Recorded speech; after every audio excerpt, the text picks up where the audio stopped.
Aye. Opposed, same sign. Carries 7-0. Next item. 3.01, other one. I would like to throw out another one on behalf of Pat Delatorium and do my best HR director, since unfortunately Pat was out sick today. We have, effective December 31, had a special education teacher retire. So I would like to ask the board for an advance authorization to be able to secure a replacement teacher. The interviews have taken place, and the person has been identified. And we are targeting a start date of January 17th, which is, of course, before the next board meeting on the 23rd. So just asking for the board's advance authorization to make sure we can secure this special education teacher replacement to fill the Kenyon Elementary teacher who retired. Motion. Support. Motion by Mr. Delaney, support Mr. Zorn to fill the vacancy of the special education teacher. What school is that? Kenyon? Kenyon. I have a question. Question. Is this the person whose name was on the original agenda for hire? The name of the teacher for hire is Carol Eccleton. So I'm not 100% positive if that was the one you were referencing. I don't No, think it's different. Okay. Any other questions? Hearing none, all in favor say aye. Aye. All the same sign. Carries. I have two items. First off, the company I semi-retired from, Superior Ambulance, had donated the ambulance at value probably around $10,000 to $12,000 to the Career Center through the EMS program, and it has to stay named Superior on it, but it will help the EMS students to actually, as they're taking their training, actually get the idea of what it's like to be in the back of an ambulance, how much room you got to work on patients, and stuff like that, and it's coming free as a donation. And so this week we'll be getting that, and I went by and looked at it yesterday around Park Station. I got it all cleaned up, even runs. At least here, no, I'm sure it is. And so I really appreciate that. I know they're excited over the Career Center. That will definitely kind of enhance their program, teaching their course they have on emergency medical technician course that they have over there at the Career Center. And the other thing is, I think I have enough to go this way.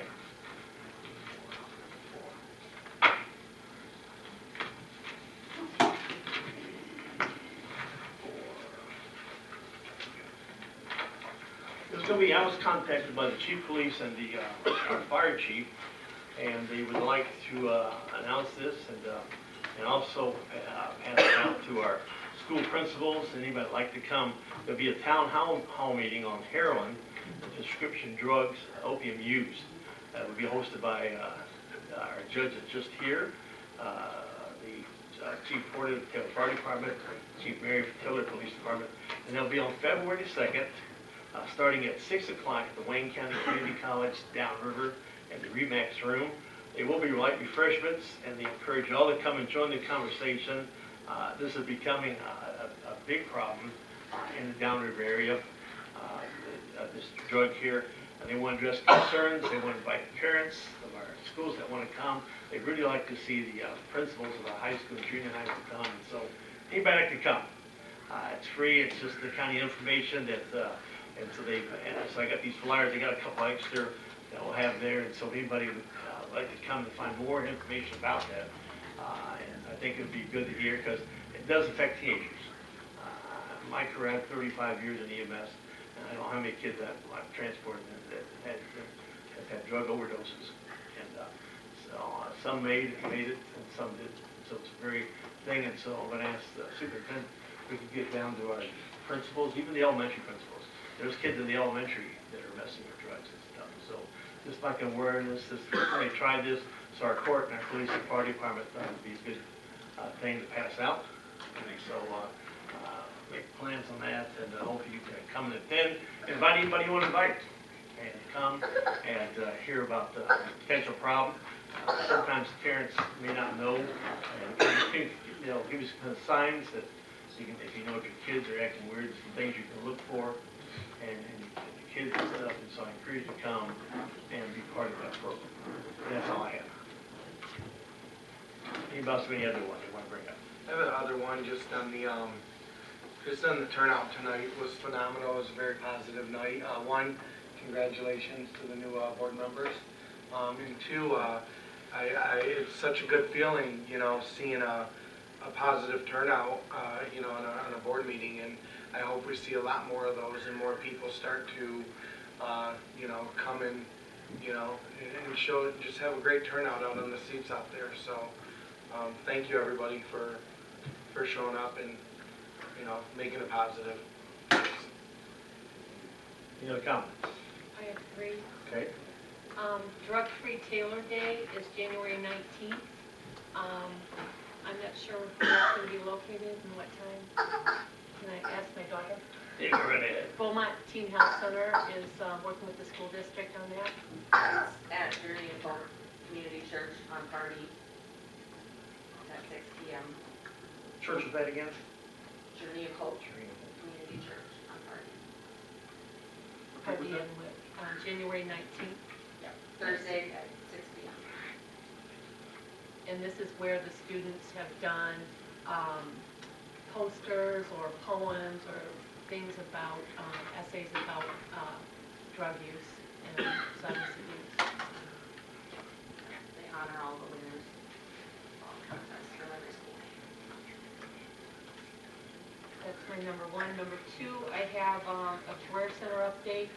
I will make it brief. It's a full page. So I'd just say on December 28th, the Chopping Block hosted a visit from Chef Yaku Moten Spruill from San Francisco. He was born in Inkster, Michigan, and he got his start by selling chicken dinners from his college dorm room to make money. So he came, and there were several Chopping Block students that were able to observe and sample his work, and there were several members of the Taylor Rotary in attendance along with Chef Yaku's family. Christine Shirota, the paraprofessional in the Chopping Block, came in to assist the chef, and he promises to come back on his next home visit and cook more with the students. He insisted also on doing the dishes so that he would be sure to be invited back. He also promised to send back enough of his special-made aprons for all of the students in our culinary program. It was clear to see the passion he had for cooking as well as educating young chefs. Great. The Career Center was also able to secure a donated high-low for use in the Taylor School District. One of the business partners was updating their equipment and asked if we needed a gently used high-low, and the answer was yes. Thor and Leanne are in the process of making arrangements to pick up the high-low from Condat and Celine. This Friday, January 13th, Kennedy and Truman DECA will be competing at Eastern Michigan University. This is the district competition and will determine which members make it to this year's state competition. An update will be sent out next week regarding all state qualifiers. Both Robotics and Skills USA are gearing up for their upcoming competitions. First Robotics just released the plans for this year's competition, and students are in the process of figuring out which robot build will yield the best results. Robotics team received a $1,000 donation from the Taylor Foundation for Educational Excellence. This money will be used for parts for this year's robot. And Jackie Lancina was also awarded a mini grant from the Taylor Foundation for Educational Excellence. The grant was for $1,195. The funds will be used to purchase software to work in conjunction with the upgrades that were made to the plasma cutter in the welding shop. With the help of the software, our students will be able to scan and image, send directly to the plasma cutter and have that image cut out in the metal of their choosing.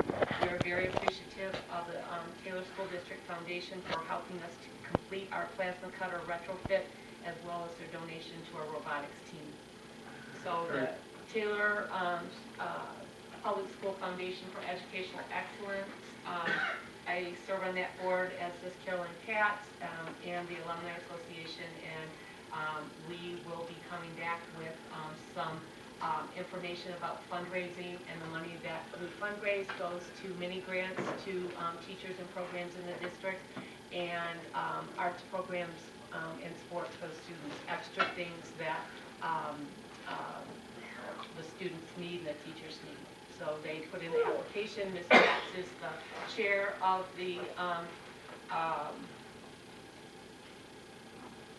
drawing a blank, of the mini grant, fund. So they apply and then the committee chooses the winner. Right. All right? And then my third thing, I have a letter to also read, and I don't do this lightly. There are questions regarding the write-in seat of the school board election on November 8th, 2016. Per the precinct sheets FOIA from the Taylor City Clerk's Office, the numbers certified by the county were not the same numbers sent to them by the City Clerk's Office. This is also supported by an email on January 6, 2017 from Melissa Mallerman, counsel for the State Department of Elections, who said, quote, "Our office is aware that the Wayne County Board of Canvassers certification of the election results for the office of Taylor School Board was erroneous." There was more in that email if people would like to see it. This may take months to seek a remedy in court.